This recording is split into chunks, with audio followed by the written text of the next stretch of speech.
objetivos son identificar características generales y manifestaciones clínicas del asma y la rinitis alérgica en la infancia y reconocer las medidas de prevención y tratamiento del asma infantil y la rinitis alérgica.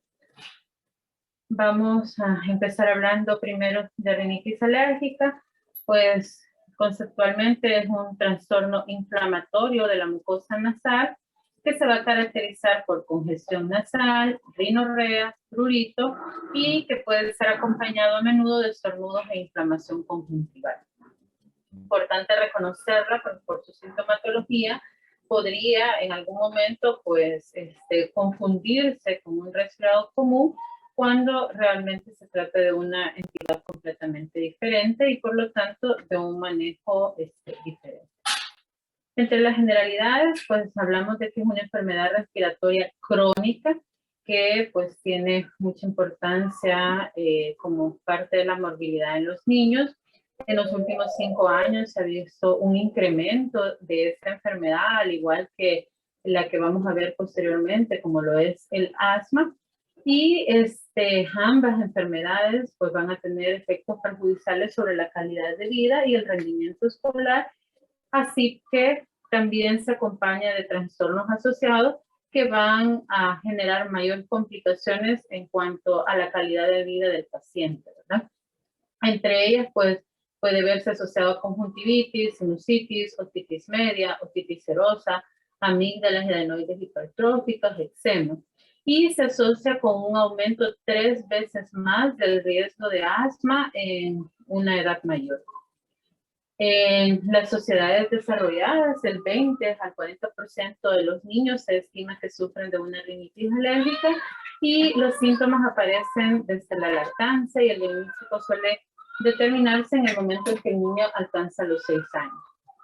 La prevalencia va a ser máxima al final de la infancia. Existen ciertos factores de riesgo, entre ellos los antecedentes familiares de atopia, la presencia de inmunoglobulina E sérica que sea mayor a 100 unidades internacionales por ml antes de cumplir los 6 años, y existen ciertas situaciones como la exposición al principio de la vida o la deprivación a ciertas sustancias alergénicas pueden influir en el desarrollo del fenotipo alérgico.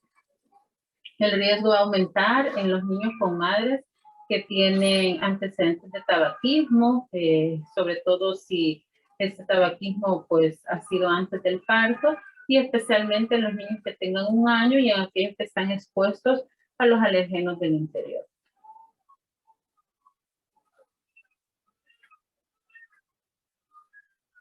Va a haber un periodo crítico que está dado al principio de la lactancia, en la que los niños que ya tienen una predisposición genética pues van a tener mayor riesgo a sensibilizarse precisamente a estos alérgenos.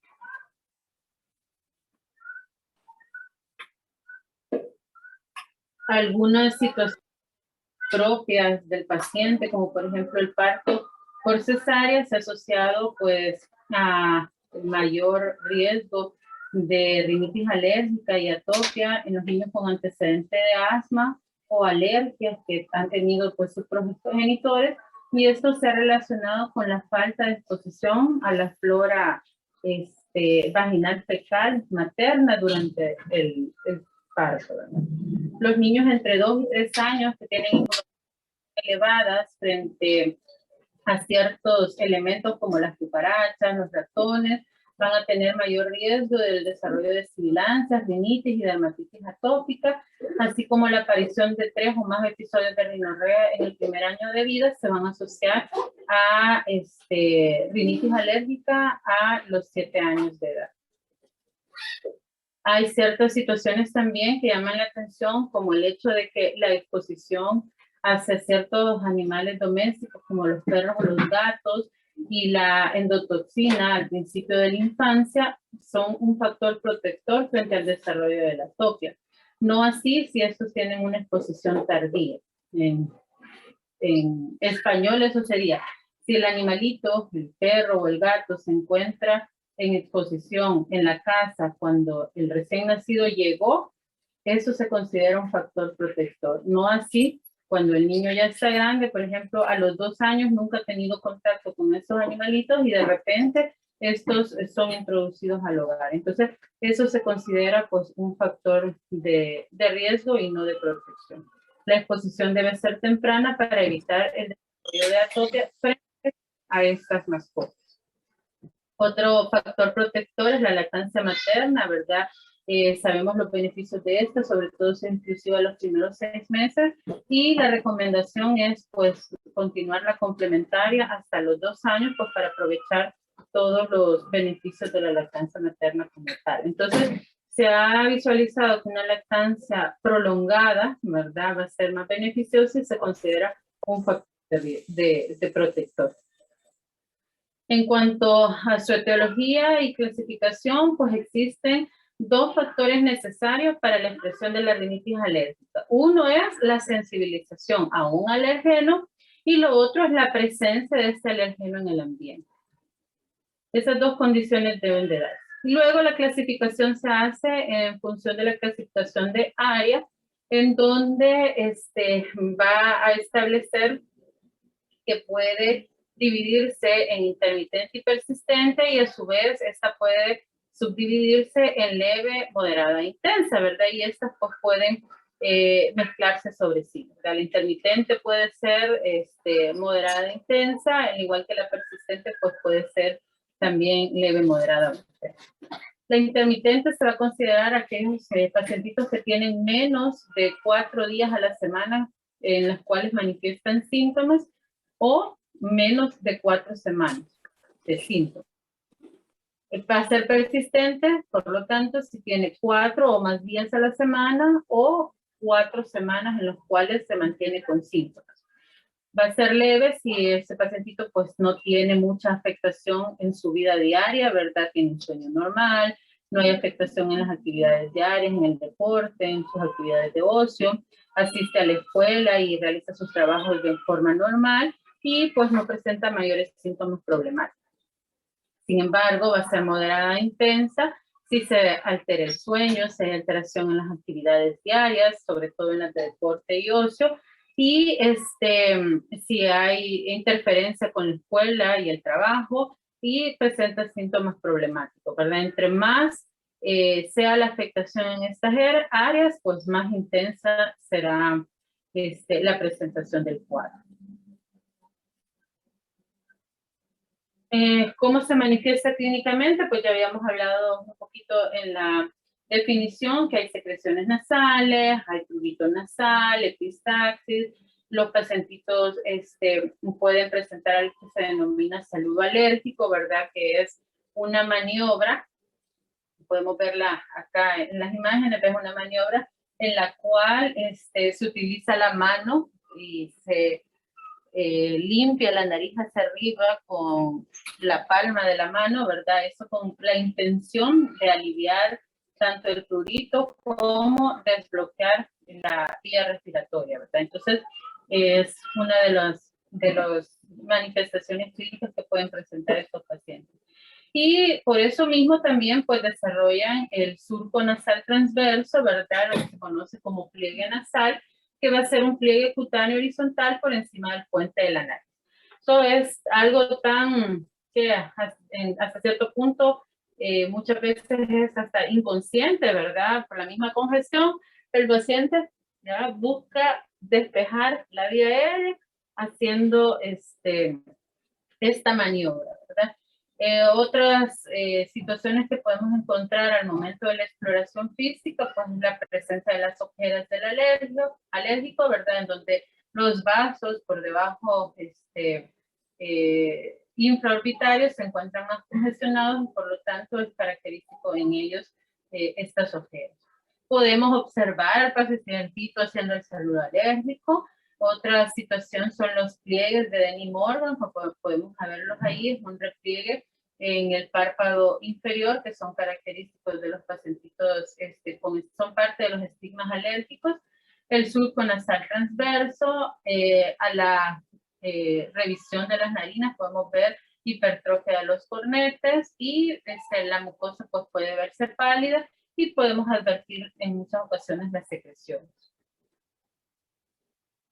El diagnóstico pues se basa precisamente en los síntomas y en la presencia de infecciones respiratorias superiores, en ausencia de infecciones respiratorias superiores ni anomalías estructurales.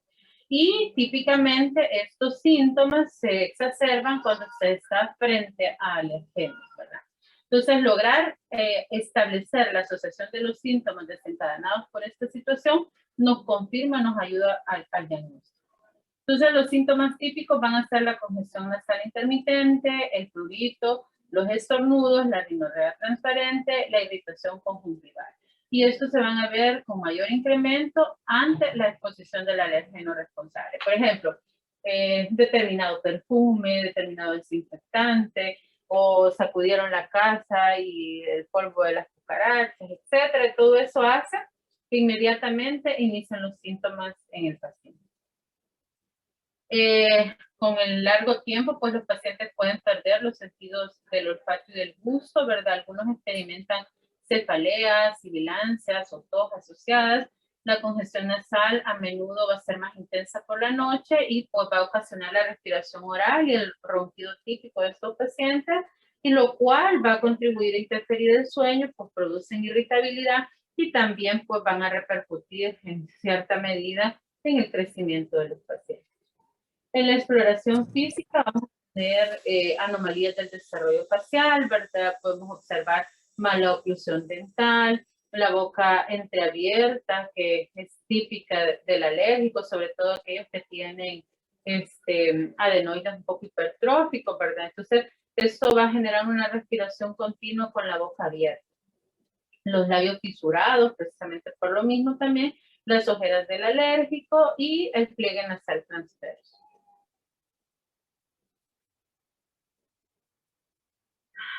También es pues frecuente observar edema, prurito, lagrimeo, hiperemias conjuntivales, ¿verdad? Que como parte del cuadro alérgico del paciente, pues muchos de ellos pueden presentar asociadas las conjuntivitis que habíamos mencionado, la blefaritis alérgica, ¿verdad? Y tener muchos síntomas a nivel ocular. A nivel nasal, pues podemos ver las secreciones nasales que deben ser transparentes, la mucosa edematosa, o se puede ver un poquito congestiva, un punto azulada, tiende a ser pálida, ¿verdad? No tiende a tener eritema como se ve en los procesos infecciosos. Los cornetes pueden estar edematosos, ¿verdad? Incluso pueden bloquear la respiración nasal. Las secreciones espesas y purulentas indican una sobreinfección. Muchos de los pacientitos con rinitis alérgica, ellos conocen muy bien cuál es la evolución de sus secreciones, ¿verdad? Amanecen estornudando, amanecen mocosos, y son capaces, a medida pues se educan en la enfermedad, en reconocer cuando cambios en las secreciones no están bien, y eso puede alertar a sobreinfecciones. Entonces, el diagnóstico diferencial van a ser todas las causas de rinitis no alérgica, entre ellas podemos mencionar problemas estructurales o mecánicos, ¿verdad? En donde puede estar la desviación del tabique o ciertas anomalías del tabique nasal, los cornetes hipertróficos, la hipertrofia adenoidea, los cuerpos extraños, tumoraciones nasales, tanto benignas como malignas, y pues infecciones tanto agudas como crónicas. Existen causas inflamatorias inmunitarias, como por ejemplo, lupus eritematoso sistémico, poliposis nasal, entre otras síndromes. Las fisiológicas, pues síndrome de discinesia ciliar primaria, rinitis atrófica, pueden haber causas hormonales como hipotiroidismo, embarazo, anticonceptivos orales, el ciclo menstrual, el ejercicio, la atrofia. Pueden haber causas farmacológicas como por ejemplo rinitis medicamentosas secundarias al uso indiscriminado de ciertos medicamentos que inicialmente pueden tratarse para la congestión nasal, y su uso prolongado pues pueden dar una rinitis de rebote y así sucesivamente. Existen rinitis reflejas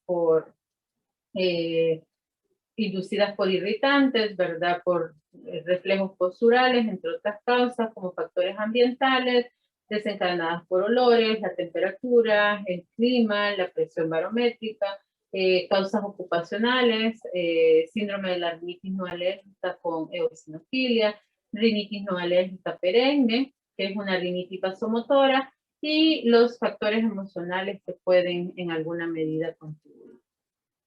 Entonces, para las pruebas de laboratorio, pues lo que nos determina en sí la reacción alérgica es poder determinar que sí existe una reacción exagerada con respecto a ciertos alergenos. Entonces, las pruebas epicutáneas van a ser el mejor método para detectar la inmunoglobulina E específica frente a los alergenos, ¿verdad? Entonces, esa es la prueba ideal para poder determinar que sí hay una sensibilización.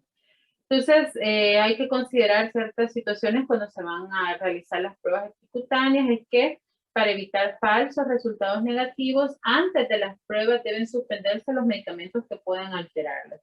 De manera que el Montelukast debe suspenderse por lo menos 24 horas antes. La mayoría de los antihistamínicos sedantes se suspenden durante 3 a 4 días y los antihistamínicos no sedantes durante por lo menos una semana. Las otras pruebas de laboratorio pueden ser los inmunoanálisis con sueros para detectar inmunoglobulina E específica frente a alergenos. Esta puede ser pues, una alternativa en los pacientitos que presentan dermografismo o una dermatitis extensa, en los cuales pues, es dificultoso realizar las pruebas epicutáneas, ¿verdad? En los que reciben medicamentos que interfieren con la de granulación del macrocito, los que tienen un riesgo alto de anafilaxia, e incluso con las pruebas epicutáneas puedan llegar a presentar la reacción, y los que no colaboran con el procedimiento, ¿verdad? Las pruebas pueden realizarse a todas las edades, pero generalmente, precisamente por esta situación de la cooperación, se realizan posterior a los 2 años.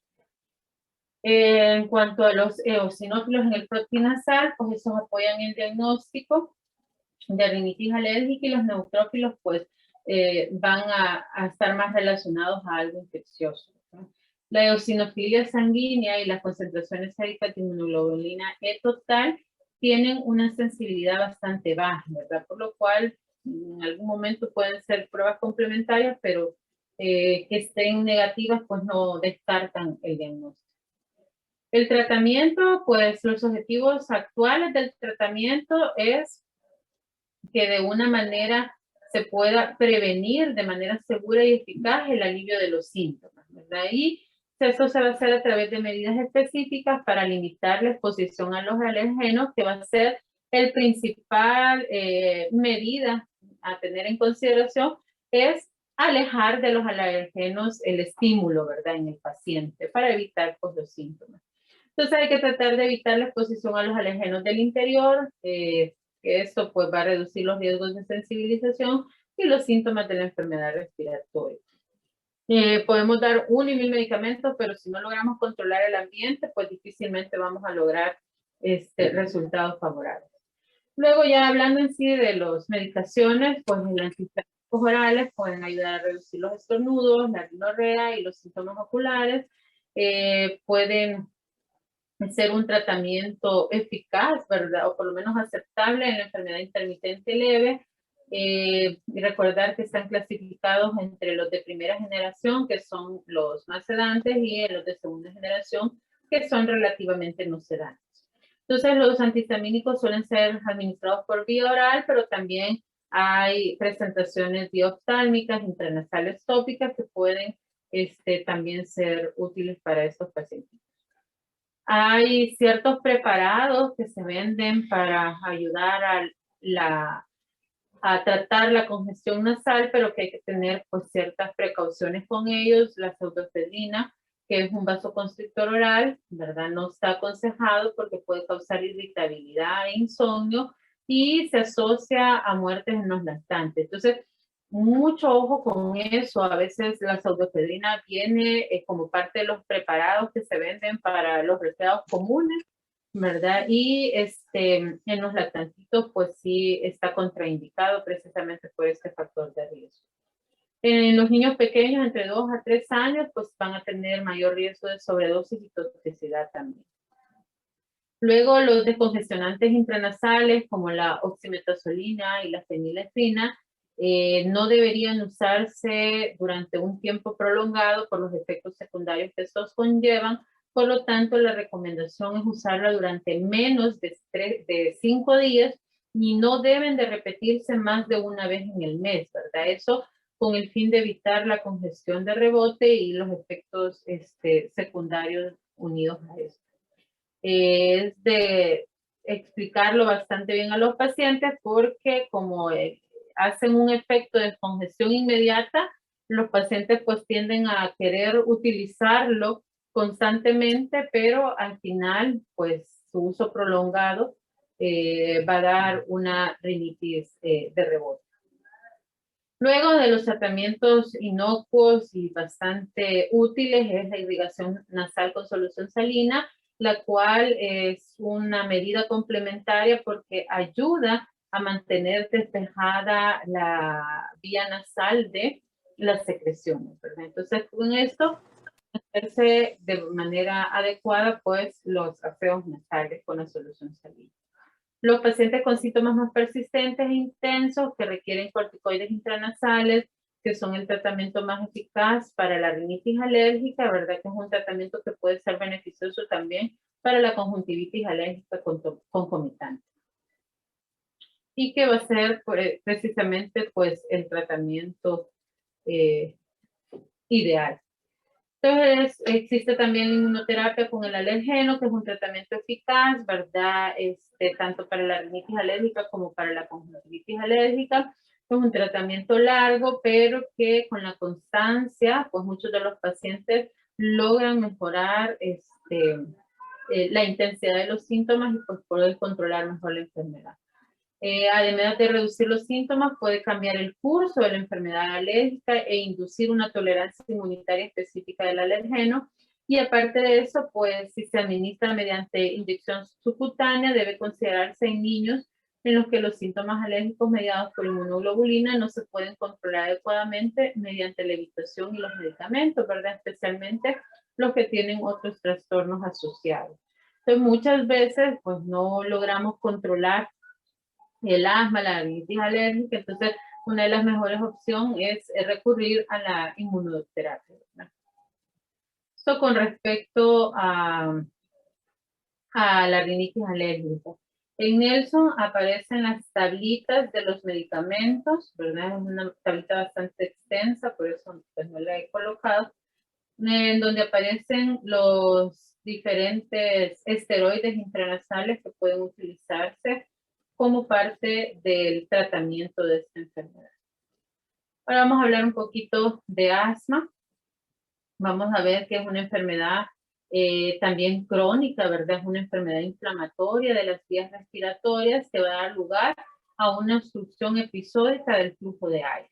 Entonces, esta inflamación crónica subraya la colapsabilidad que tienen las vías respiratorias, la hiperreactividad bronquial ante los estímulos provocadores. Es decir, estos pacientes van a tener una reacción exagerada del bronquio frente a ciertos estímulos. Este carácter de colapsar frente a la estimulación de un aeroalergeno principalmente, ¿verdad? Ya sea porque ha estado en contacto con y está sensibilizado, pues va a generar una hiperreacción bronquial que en el paciente no asmático no se generaría. Por poner un ejemplo, podemos tener dos pacientes, un asmático y uno que no, sacudimos la casa, ambos están en contacto con el polvo, lo que a uno le generó posiblemente estornudos, al otro le desencadena un broncoespasmo, ¿verdad? Porque su vía bronquial pues va a tener una hiperreacción frente a esto.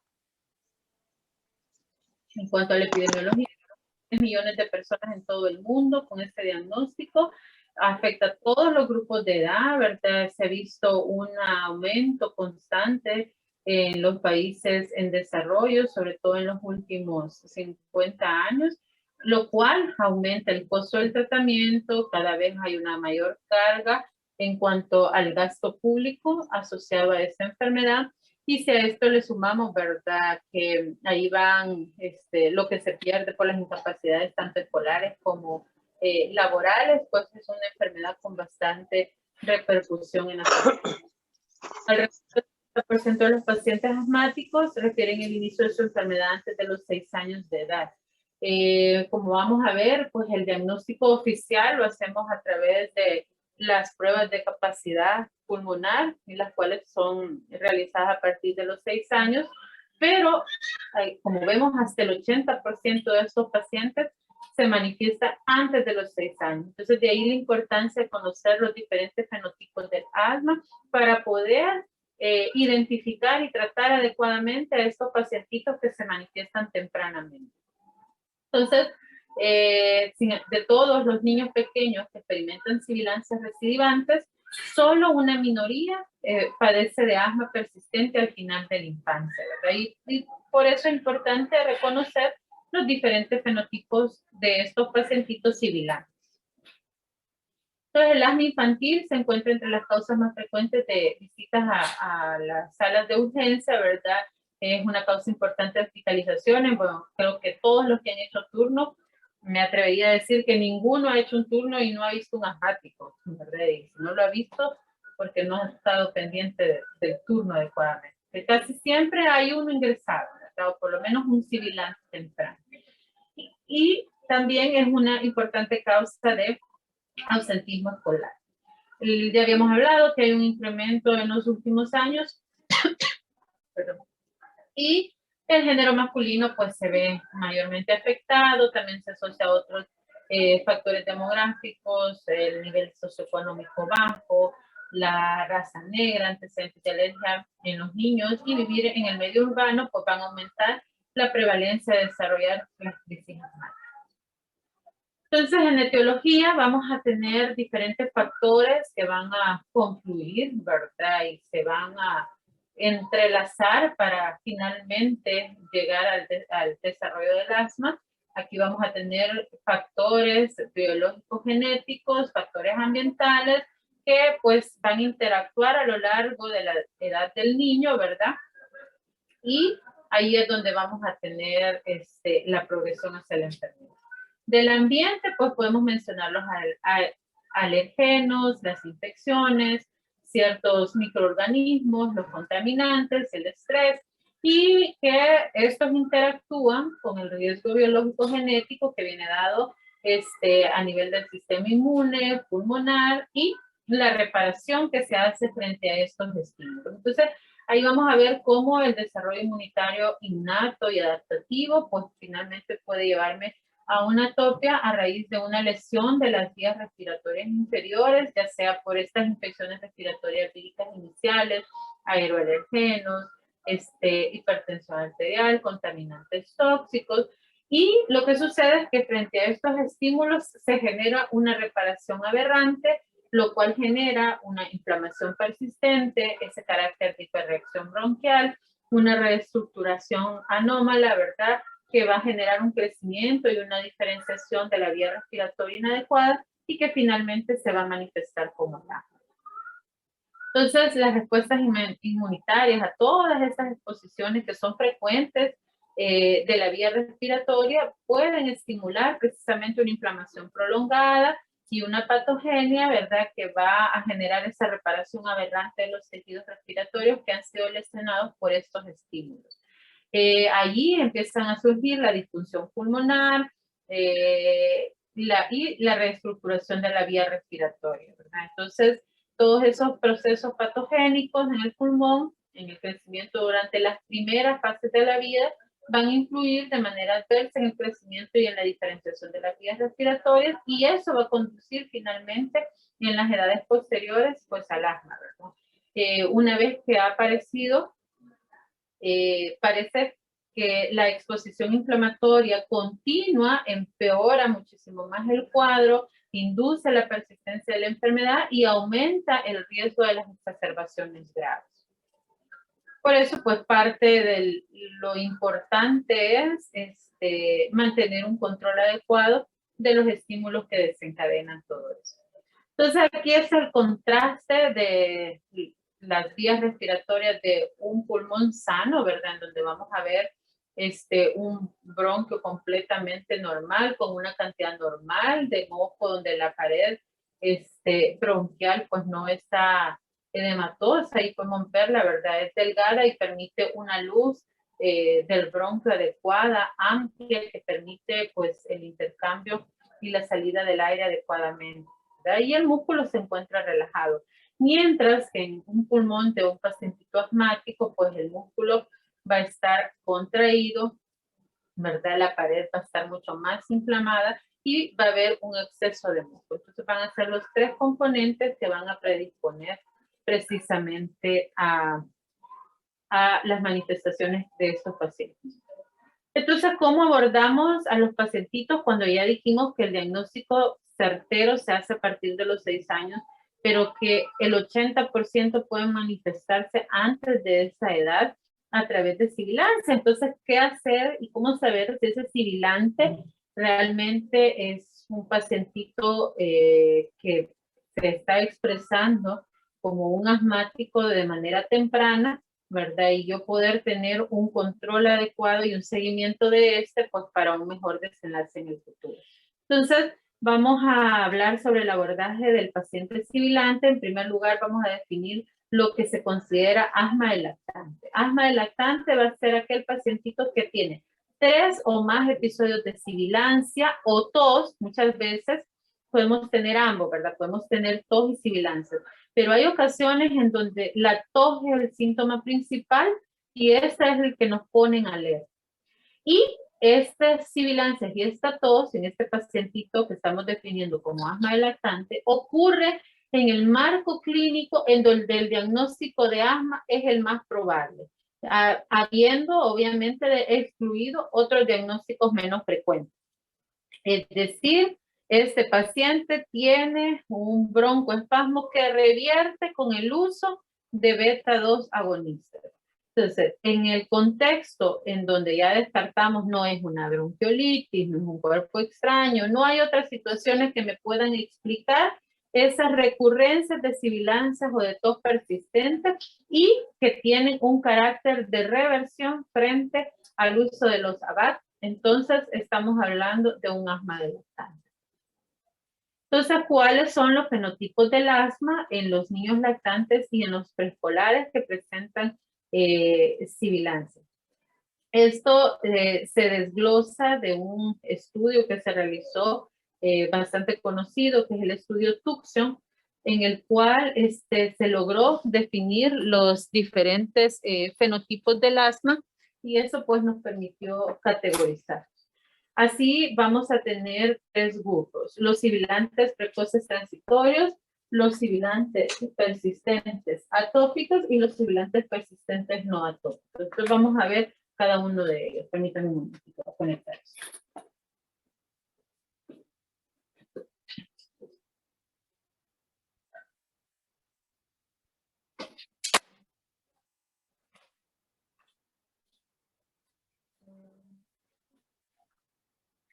Ok, entonces cada uno de ellos va a tener características en particulares que los va a definir como tal.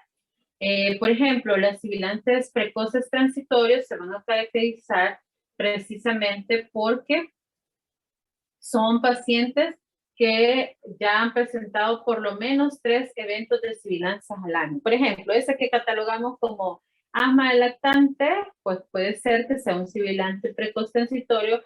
Si aparte de eso, pues vemos que generalmente los sibilantes precoces, su primer evento suelen manifestarlo antes del primer año de edad y son pacientitos que esperamos la desaparición de sus síntomas antes de los 3 años de edad. Por eso tiene su carácter de denominarse transitorio, ¿verdad? Aparecen tempranamente, pero también tempranamente pues resuelven esos episodios de sibilancia.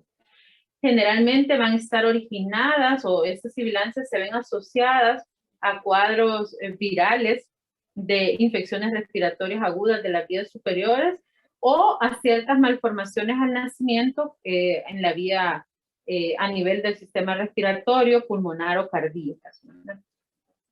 Aparte de eso, son pacientitos que no suelen tener antecedentes paternos de asma, es decir, no hay un índice predictor de asma positivo, No hay datos de atopia, generalmente tienen niveles de inmunoglobulina E total y específica normales, y las pruebas cutáneas, si se les hacen, pues están negativas. Entonces tienen pruebas de función pulmonar al nacimiento disminuidas que generalmente se van a normalizar ahí por los 16 años. Y cuentan con ciertos factores de riesgo, como por ejemplo la prematurez, el tabaquismo materno, ya sea antes del nacimiento o post-nacimiento, y la asistencia a guarderías que los predisponen a mayor riesgo de infecciones respiratorias de las vías superiores. Entonces, estos pacientitos están relacionados no tanto a la atopia, sino a estos factores de riesgo mencionados, y lo que se espera es que alrededor de los 3 años pues desaparezcan estos cuadros que presentan. Estos pacientes, según el estudio Tucson, pues de los estudiados con sibilancias precoces, representan el 29% de los pacientes que se documentaron en el estudio. Es decir, esa es su prevalencia, ¿verdad? Alrededor del 29%. Y de esos, 40 al 60% de los sibilantes, de los lactantes sibilantes. Es decir, la mayor parte de los lactantes que sibilan van a pertenecer a este grupo de las sibilancias precoces transitorias. Luego, el otro grupo, el otro fenotipo del asma son los sibilantes persistentes atópicos, que también se conoce como sibilantes de inicio tardío, atópicos, ¿verdad? En estos generalmente van a presentar su episodio inicial después de los 3 años de edad, pero van a persistir mucho más después de los 3 años. El 80% de estos niños, ¿verdad? A los 6 años, el 80% de los asmáticos ya diagnosticados a los 6 años pertenecen a este grupo de sibilantes, ¿verdad? Y el 50% de estos pueden manifestarse incluso antes del primer año de vida. Aparte de eso, estos pacientitos se van a diferenciar de los otros porque tienen antecedentes paternos y personales de atopia. Ahí van incluidas la sensibilización a los aeroalergenos y las pruebas cutáneas positivas y la presencia de inmunoglobulina E elevada. El otro grupo son los sibilantes persistentes atópicos o de inicio tardío atópico, ¿verdad? Que aparte de tener un IPA positivo, es decir, en lugar de tener, aparte de tener antecedentes familiares, principalmente en los progenitores de asma, pues van a tener pruebas de función pulmonar al nacimiento normales que se van a deteriorar antes de los 6 años de edad y se van a estabilizar alrededor de los 6 años. La función pulmonar permanece disminuida en la edad adulta, ¿verdad? Y responden a la prueba de provocación con metacolina de forma positiva, ¿verdad? Es decir, puede inducirse el broncoespasmo a raíz de esta prueba, ¿verdad?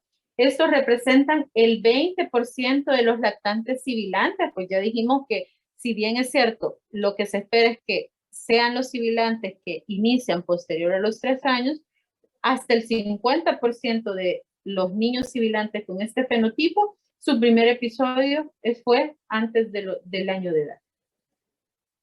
Y luego el tercer grupo de los fenotipos del asma están los sibilantes persistentes no atópicos, en los cuales estas sibilancias pues, van a persistir mucho más allá de los 6 años de edad, ¿verdad? Pero no tienen antecedentes de atopia previos, ¿verdad?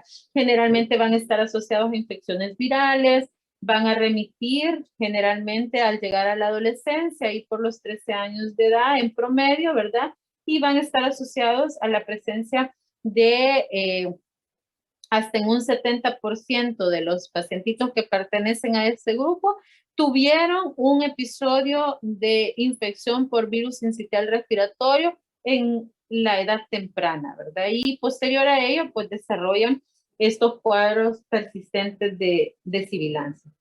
En ellos se ha evidenciado una función pulmonar que está normal al nacimiento, pero que pueden desencadenar con la prueba de metacolina un broncoespasmo, ¿verdad? Y tienen una respuesta favorable al broncodilatador. Generalmente no hay antecedentes paternos de asma ni personales de atopia, ¿verdad? Las pruebas cutáneas, por tanto, van a ser negativas y los niveles de inmunoglobulina E totales van a ser normales. Estos pacientitos tienden a tener síntomas menos graves y persistentes que los pacientitos atópicos y representan el 20% de las sibilancias recurrentes.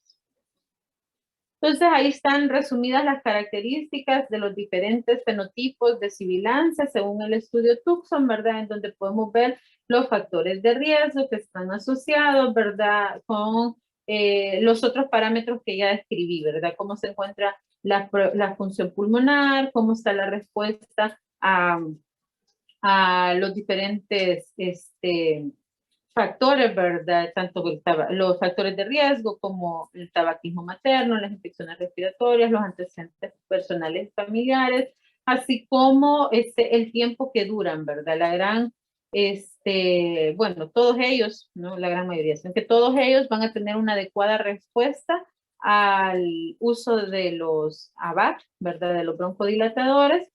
Y vamos a ver su resolución en diferentes edades según el tipo en el que estén siendo categorizados. Por ejemplo, los sibilantes transitorios se espera que resuelvan alrededor de los 3 años, los sibilantes persistentes atópicos alrededor del inicio de la adolescencia y los sibilantes persistentes no atópicos pues pueden continuar hasta la preadolescencia.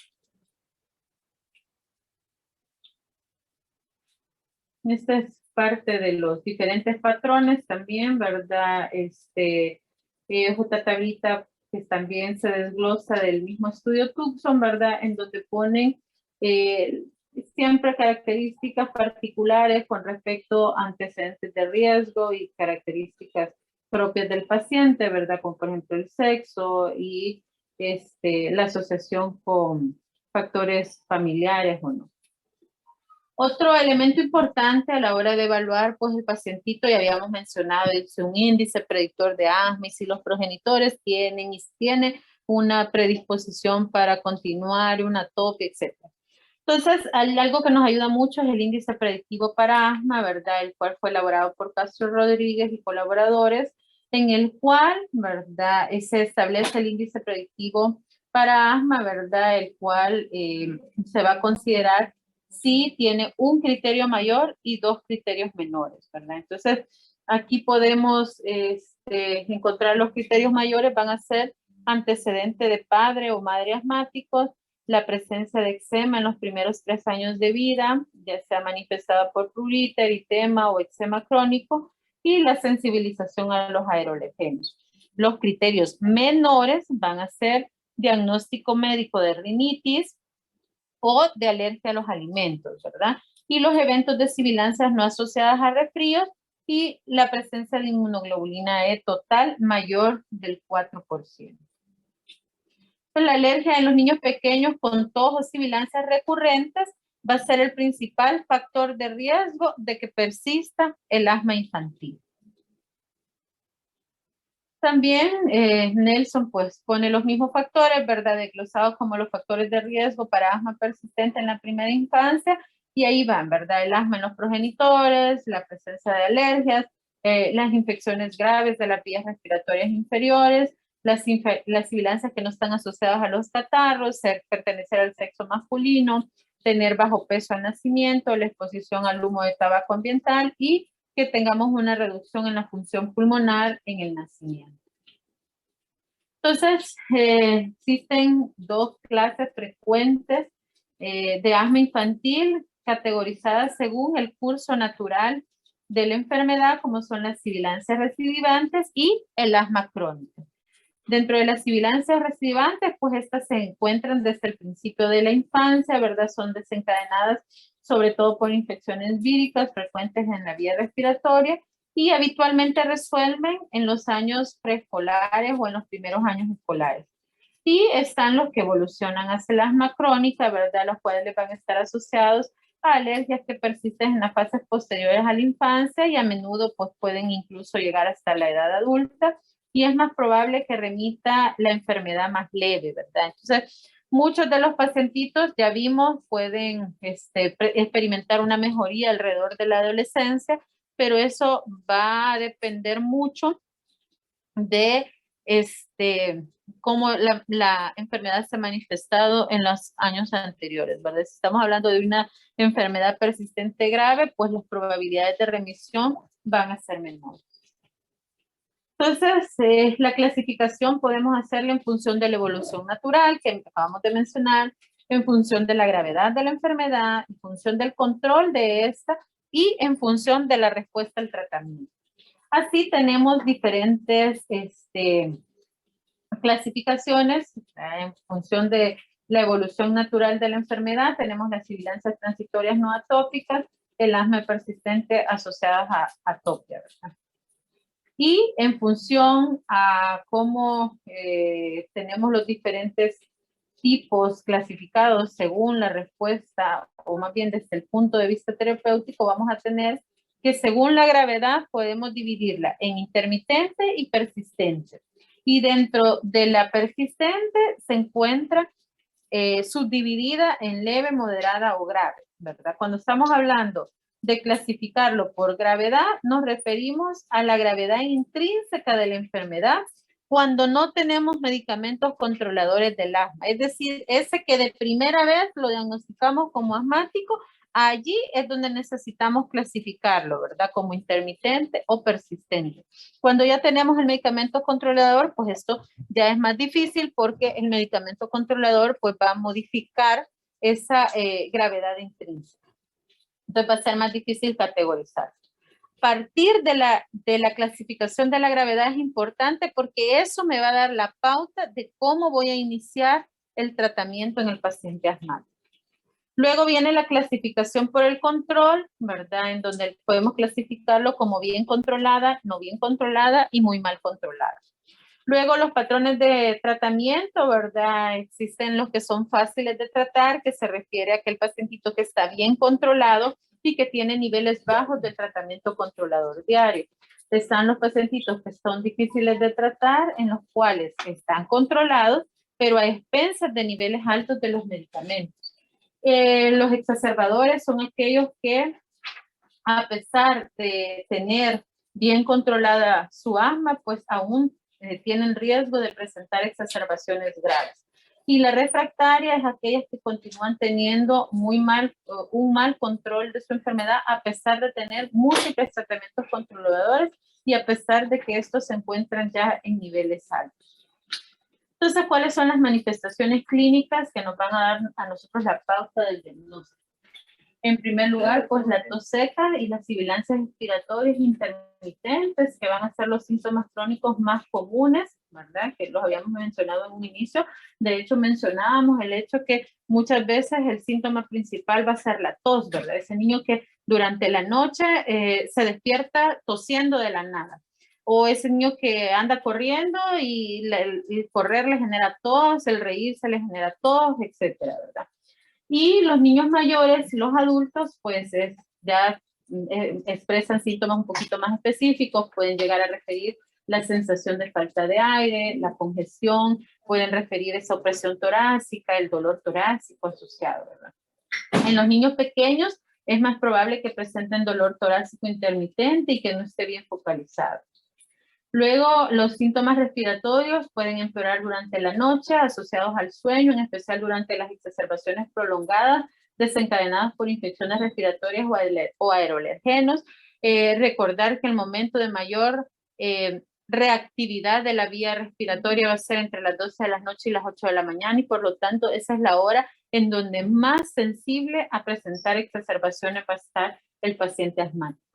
Los síntomas diurnos pueden estar ligados frecuentemente a actividades físicas, ¿verdad? Pueden ser inducidos por el ejercicio, como los ejemplos que les ponía, por ejemplo, cuando anda jugando y de repente empieza a presentar la tos o desencadena sibilancia, ¿verdad? Entonces, son de los que más frecuentemente pueden encontrarse en los niños. Recordemos que el niño suele ser bastante activo, o sea, de hecho, esa puede ser una señal de alerta, ¿verdad? Ver que un niño puede presentarse de una manera tan sutil en la cual se ve evidenciado nada más porque no es capaz de continuar la actividad física como otros niños de su edad, precisamente porque al realizarlas esto pues va a alterar, va a presentar síntomas que él se siente cansado o que genera tos, entonces muchos de ellos pues tienden a ser menos activos a raíz de esto, ¿verdad? Aparte que como hay dificultades en el sueño, ya sea por la misma enfermedad o por otros trastornos asociados como la rinitis alérgica que acabamos de ver, eso dificulta más mantener pues las actividades físicas durante el día. Lo que me va a dar el mayor apoyo al diagnóstico va a ser el antecedente de la mejora de los síntomas con el tratamiento broncodilatador, ¿verdad? Los agonistas, los betagonistas de acción corta, ¿verdad? Si hay una reversibilidad del broncoespasmo a partir del uso de esto, pues eso me apoya fuertemente el diagnóstico. La falta de mejoría con el tratamiento broncodilatador y corticoideo es incompatible con un asma subyacente y por lo tanto hay que buscar otros trastornos que puedan estar simulando el asma. Entonces, dentro de los desencadenantes del asma se encuentran pues los mismos factores que pueden desencadenar en algún momento las crisis de la rinitis alérgica, ¿verdad? Prácticamente la vía respiratoria es un tubito, ¿verdad? Que empieza en la nariz y termina en el árbol bronquial. Entonces, cuando tenemos inflamación en la vía superior, estamos hablando pues, de una rinitis alérgica. Cuando la inflamación se encuentra en la vía inferior, pues estamos hablando de asma. Entonces, casi son dos procesos que pueden ir asociados y continuados. Entonces, aeroalergenos del interior, dentro de los más frecuentes, el epitelio de los animales, los ácaros del polvo, las cucarachas, los hongos. Entre los aeroalergenos estacionales están los pólenes, los hongos estacionales.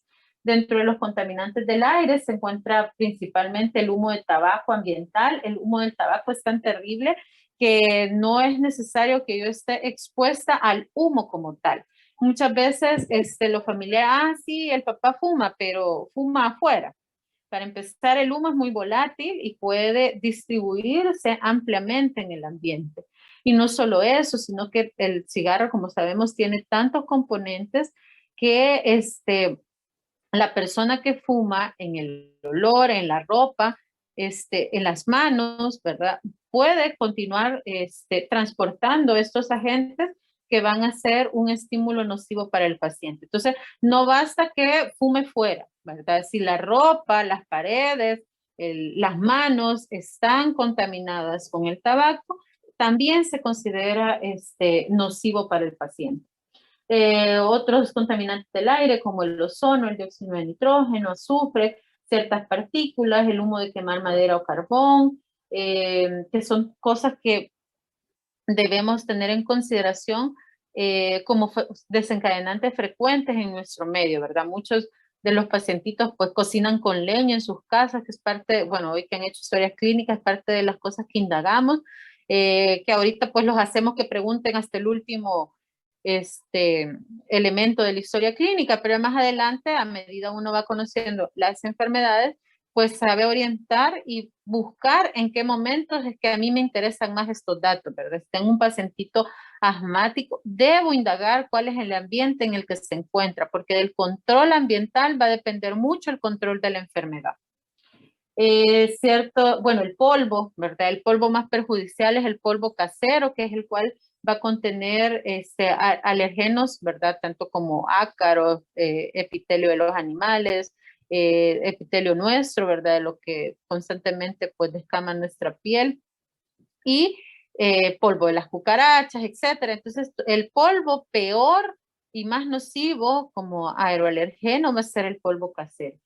Luego los olores o vapores penetrantes nocivos como los perfumes, lacas, limpiadores, ahí va incluido los pacientitos asmáticos no deberían de ser tratados, bueno, nunca los niños abajo de los 5 años deberían de ser tratados con Vivaporub, pero en el paciente asmático pues tiene mayor relevancia porque es un olor fuerte, irritante, que en alguna medida puede llegar a desencadenar también broncoespasmos. Las exposiciones ocupacionales, como por ejemplo las exposiciones en granjas, establos, ciertas olores de pintura, entre otras cosas. Y pues los trastornos asociados importantes que sirven como desencadenantes del asma son la rinitis, la sinusitis, el reflujo gastroesofágico. Fármacos como la aspirina, ¿verdad? Está descrito como un medicamento que puede desencadenar en ciertos pacientes. De hecho, se habla de un asma inducido por el ácido acetilsalicílico u otros fármacos antiinflamatorios no esteroideos. Por ejemplo, hay muchos que el ibuprofeno puede desencadenarles a estos pacientes o el diclofenac, crisis de asma. Los beta bloqueantes, entre otros. Así como el aire frío y seco, el ejercicio, el llanto, la risa, la hiperventilación, pueden ser factores desencadenantes. Entonces, dentro de las manifestaciones clínicas importantes, ya dijimos las sibilancias y la tos. Pero durante las exacerbaciones, pues podemos apreciar no solo sibilancias respiratorias, sino que dependiendo también de la gravedad de la exacerbación, pues podemos encontrarlas en ambos tiempos, ¿verdad? Sabemos que la sibilancia está más asociada a la expiración, pero dependiendo de la gravedad, incluso puedo encontrarla tanto en inspiración como en expiración. Otra situación es que podemos encontrar fases expiratorias prolongadas, ¿verdad? Esto podemos determinarlo a través de la auscultación. Acostumbro que vienen a los turnos, aprovechen, examinen a los pacientes. Entre más pacientes examinen y se acostumbren a qué es lo normal, va a ser más fácil identificar las anormalidades.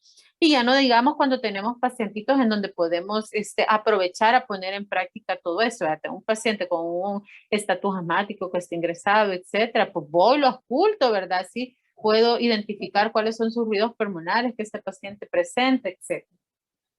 Luego puedo identificar también reducción de los ruidos respiratorios, puede haber hipoventilaciones que pueden ser regionales, incluso pueden estar relacionados a ciertas complicaciones secundarias, ¿verdad? Como por ejemplo la presencia de atelectasis, entre otros. Entonces eso podría estarme evidenciando hipoventilaciones regionales.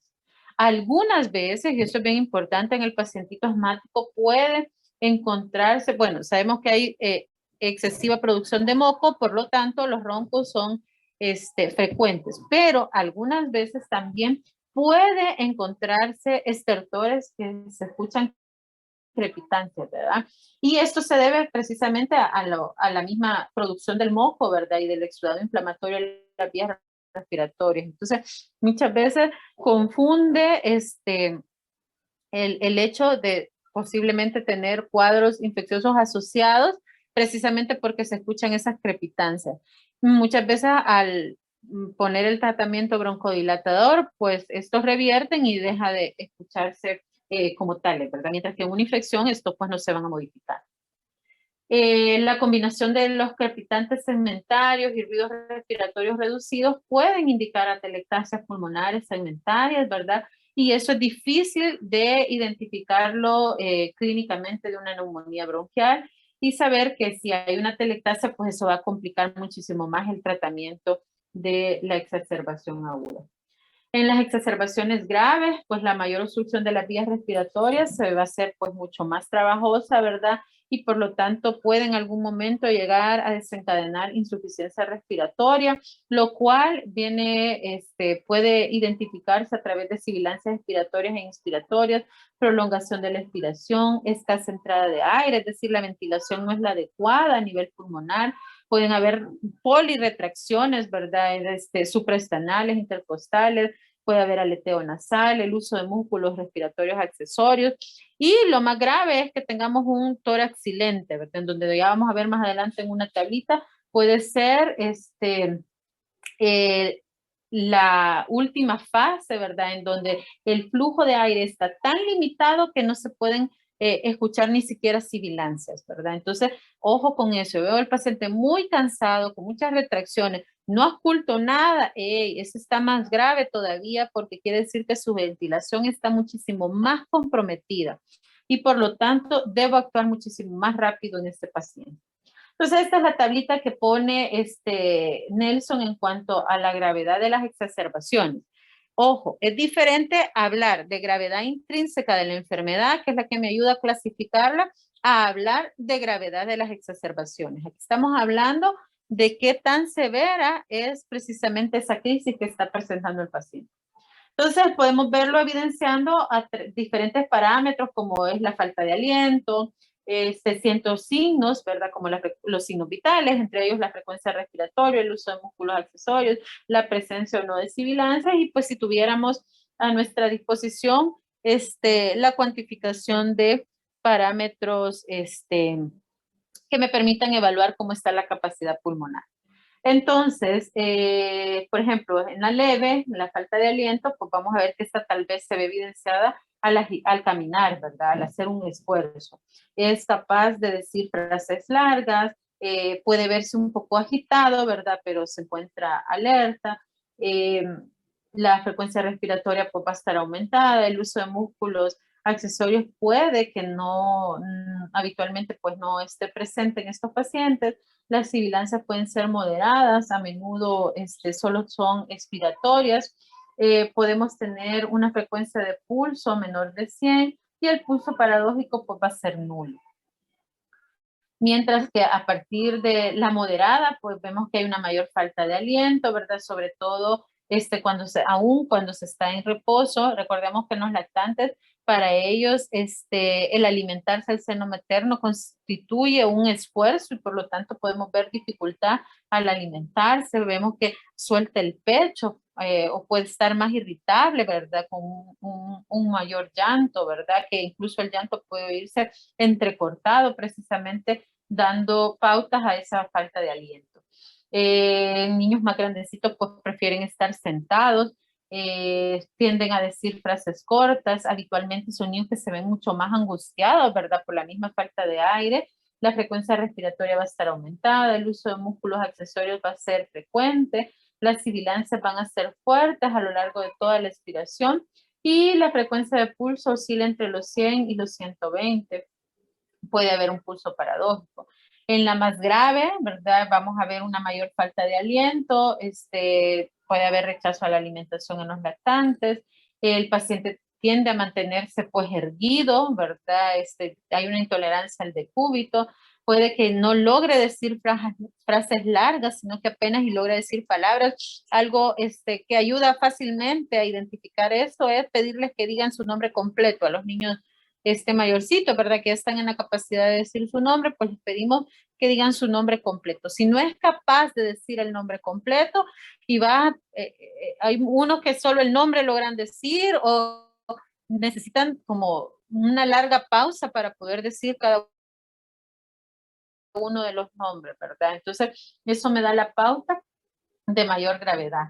Se va a ver obviamente mucho más agitado porque la falta de aire es mayor, ¿verdad? La frecuencia respiratoria está muy aumentada, el uso de músculos accesorios es habitual y pues las sibilancias pueden ser difusas a lo largo tanto de la inspiración como de la expiración. La frecuencia de pulso también tiende a ser mayor de 120 y puede haber pulso paradójico, ¿verdad?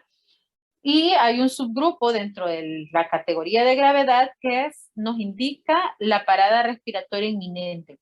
En podemos ver un paciente con tendencia al sueño, confuso, en donde puede haber disociación tóraco-abdominal, en donde vemos un movimiento paradójico a nivel tóraco-abdominal.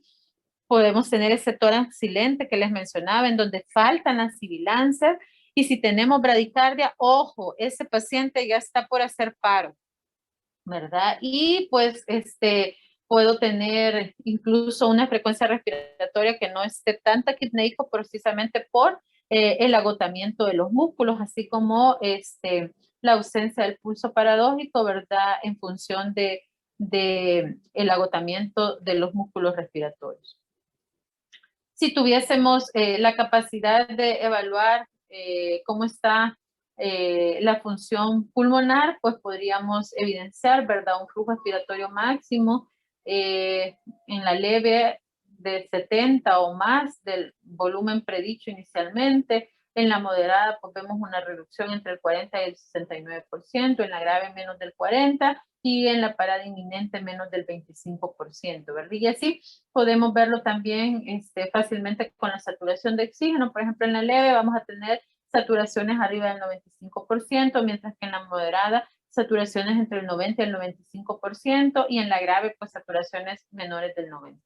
Esta es una tablita pues bastante práctica para poder categorizar rápidamente cómo se encuentra el pacientito. Si tomásemos gases arteriales, pues podríamos evidenciar en los diferentes cambios a nivel de la PaO2 y la PCO2, ¿verdad? En donde en la leve, pues esperamos una presión de oxígeno al aire ambiente normal, ¿verdad? Una PCO2 menor del 42 milímetros de mercurio. En la moderada, pues vamos a ver una PaO2 de 60 o más y una PCO2 menor del 42. Y en la grave, pues vamos a tener una PaO2 menor de 60 y una PCO2 mayor de 42, ¿verdad? Recordemos que el gran problema aquí es que el aire entra y pues no va a lograr salir, por lo tanto vamos a tener una mayor retención de PCO2. Hay otras escalas también que sirven y facilitan o más bien objetivizan la dificultad respiratoria del paciente. Entre ellas, las escalas de TAL y colaboradores, pues son útiles precisamente para los pacientes con crisis asmática, igual que la escala de Down, ¿verdad? Entonces, eso nos da una pauta objetiva y eso me sirve también para la reevaluación, ¿verdad? Saber qué tanto pudo haber mejorado o no el paciente con las intervenciones que hemos hecho. El diagnóstico, pues va a depender, ¿verdad? De la edad. Bueno, a todas las edades necesitamos una historia clínica completa en donde se indaguen los antecedentes familiares de atopia, la edad de presentación del cuadro, la resolución completa de los síntomas entre las exacerbaciones, la asociación de las exacerbaciones a otros estímulos como humo de tabaco y aeroalergenos, la sintomatología agregada como fiebre, la exploración física para buscar signos de infección o de atopia que pueden ser indicativos de rinitis alérgica, dermatitis atópica o alergia alimentaria. Recordemos que los pacientitos que tienen esta progresión de síntomas, ¿verdad? Iniciando con una dermatitis atópica, que también pueden tener una alergia alimentaria, una rinitis alérgica y que finalmente terminan con asma. Estamos hablando de los pacientitos que experimentan la marcha atópica. No sé si ya vieron la clase o la van a ver mañana, no sé cuándo la tienen, ¿verdad? Pero ahí van a poder ver precisamente la evolución o el seguimiento secuencial de estos síntomas, de estas entidades. Y pues en ocasiones es necesario realizar radiografías de tórax o pruebas indicativas de atopia como pruebas cutáneas o medición de inmunoglobulina E, pues para respaldar más el diagnóstico.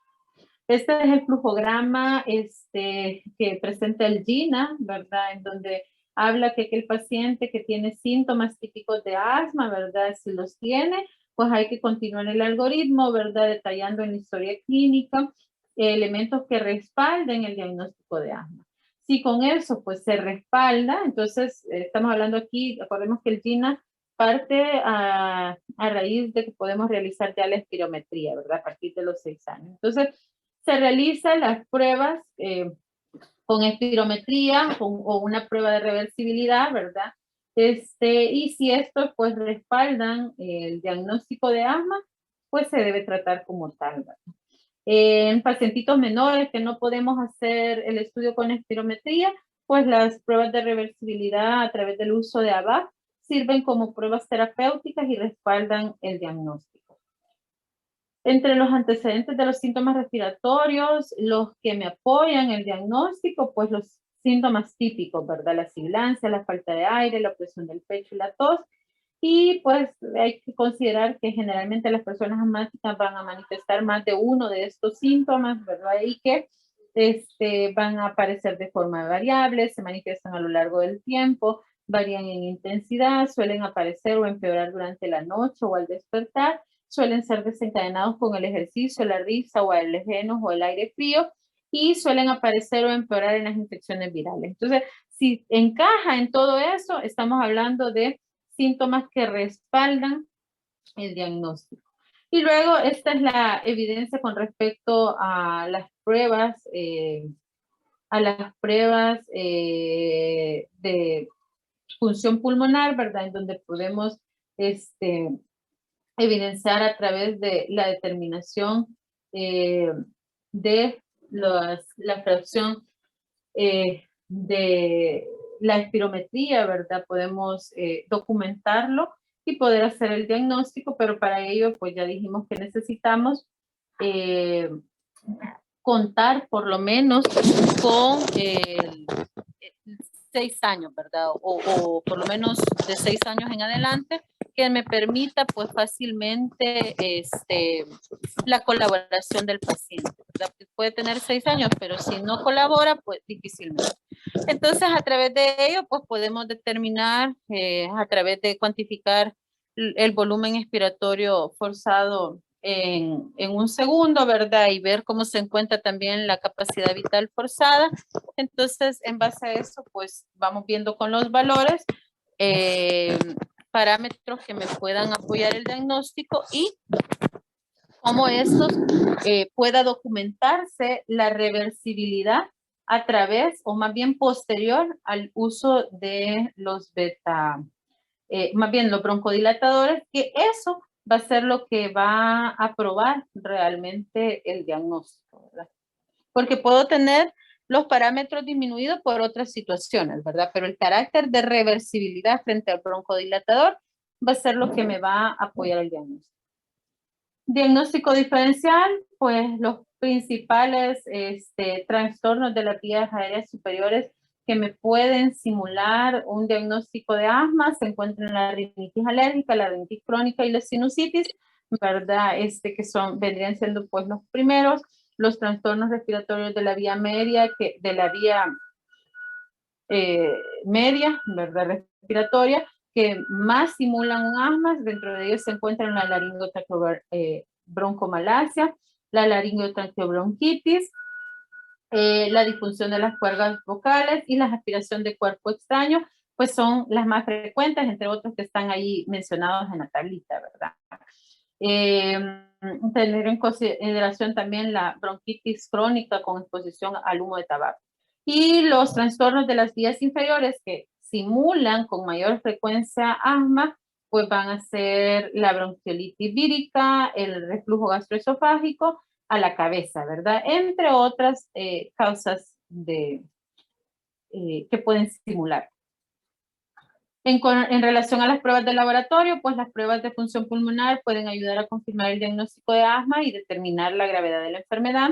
Dentro de estas pruebas, ¿verdad? Las medidas de flujo expiratorio forzado van a ser útiles para diagnosticar y vigilar el asma y evaluar la eficacia del tratamiento.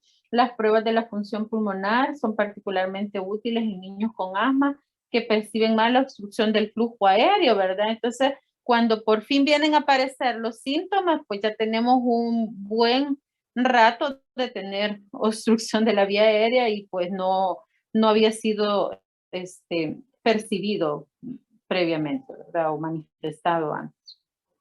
Entonces, dentro de estas pruebas, pues la espirometría es una medida objetiva útil de la limitación del flujo aéreo y generalmente es factible a partir de los niños arriba de los 6 años. Entonces, vamos a ver que en la clínica, ¿verdad? Las respuestas que podemos tener con la prueba de espirometría. Vamos a verificar la limitación del flujo de aire, ¿verdad? Que vamos a verlo a través de un volumen expiratorio máximo en un segundo bajo, ¿verdad? Con respecto a una capacidad vital forzada menor a 0.8, la relación de estas, ¿verdad? Y lo que me va a dar el diagnóstico, decíamos, es la respuesta al broncodilatador, en donde vamos a ver una mejoría de este volumen expiratorio máximo en un segundo de 12% o más, o cuantificado de 200 ml o más, posterior al uso del broncodilatador. Y lo otro es que también podemos evidenciar ese carácter de hiperreactividad, ¿verdad? Al provocar los síntomas a través de el ejercicio, ¿verdad? En donde podemos ver un empeoramiento del volumen expiratorio máximo en un segundo de 15% o más. Y pues hay ciertos dispositivos que me pueden ayudar en casa a vigilar diariamente el flujo máximo diario, ¿verdad? A través de la cuantificación del volumen expiratorio máximo en un segundo, lo cual permite pues identificar variaciones de cada día, pues, y de día a día y variaciones a lo largo de un mismo día, ¿verdad? Ya sea la mañana o la tarde, en donde vemos variaciones de 20 o más por ciento. Estas medidas pues aisladas no son diagnósticas, ¿verdad? Ya habíamos dicho que hay otros trastornos que también pueden limitar el flujo aéreo. Lo que me va a dar el diagnóstico va a ser la respuesta frente al broncodilatador. Entonces, los dispositivos de medida de flujo expiratorio máximo, ¿verdad? Son herramientas domiciliares, son baratas, accesibles, que lo ideal fuera que todos los pacientes asmáticos tuvieran un acceso a pues para ellos poder medir cómo se encuentra ese flujo y las diferentes variaciones día a día o durante las diferencias entre la mañana y la tarde, ¿verdad? Y eso pues permite también que el paciente fácilmente pueda objetivizar la presencia de exacerbación.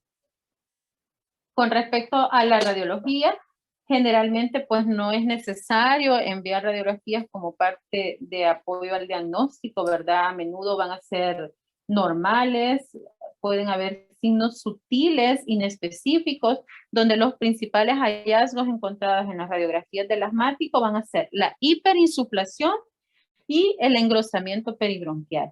Entonces, las rayos X son más que todo útiles para ayudar a discriminar frente a otros diagnósticos diferenciales, por ejemplo, la presencia de cuerpo extraño o la presencia de complicaciones asociadas a la crisis, por ejemplo, esas crisis severas que no mejoraron, a buscar otras causas, ya sean infecciones sobreagregadas o complicaciones de la misma enfermedad, como por ejemplo las atelectasias, la presencia de neumomediastino o neumotórax.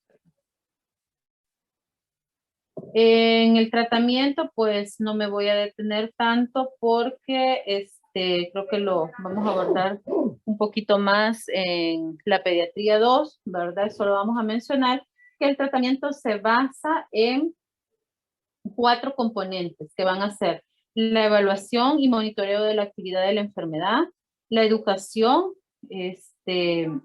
la educación con el fin de reforzar el conocimiento y las habilidades de la familia, del paciente para administrar el tratamiento, la identificación y tratamiento de los factores precipitantes y los trastornos asociados que empeoran el asma y la selección adecuada de los medicamentos para cubrir las necesidades del paciente. Entonces, el objetivo a largo plazo del tratamiento va a ser conseguir un control óptimo de la enfermedad, permitiendo de esta forma